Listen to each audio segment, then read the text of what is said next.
3 years ago, I had $27 in my checking account. I remember staring at the screen.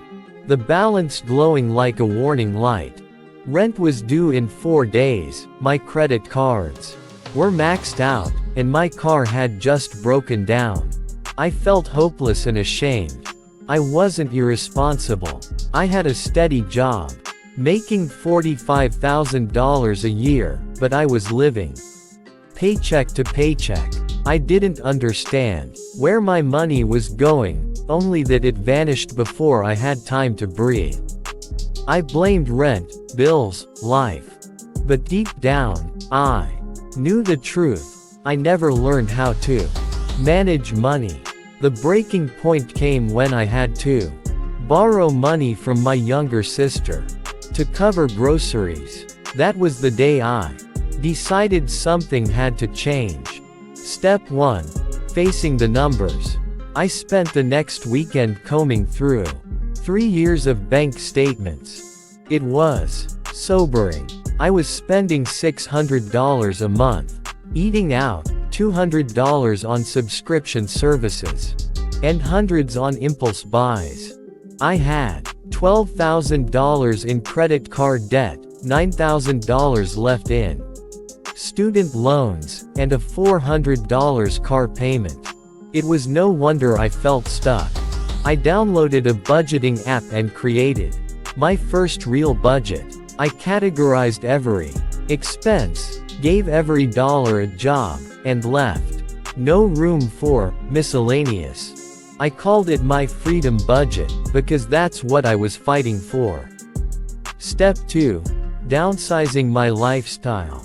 I moved into a smaller apartment that saved me $350 a month. I sold furniture, old electronics, and designer clothes I never wore. I paused all non-essential subscriptions. No Netflix, no Spotify, no gym membership. My entertainment became library books and free YouTube workouts. I also picked up a side hustle. I started freelancing as a copywriter on weekends and put every extra dollar toward debt. It wasn't glamorous. I worked 60-hour weeks for a while, but I was determined. Step 3.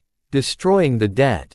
Using the debt snowball method, I paid off my smallest credit card first. Seeing that zero balance motivated me like nothing else. I took that minimum payment and rolled it into the next card. Rinse and repeat. Every victory fueled the next.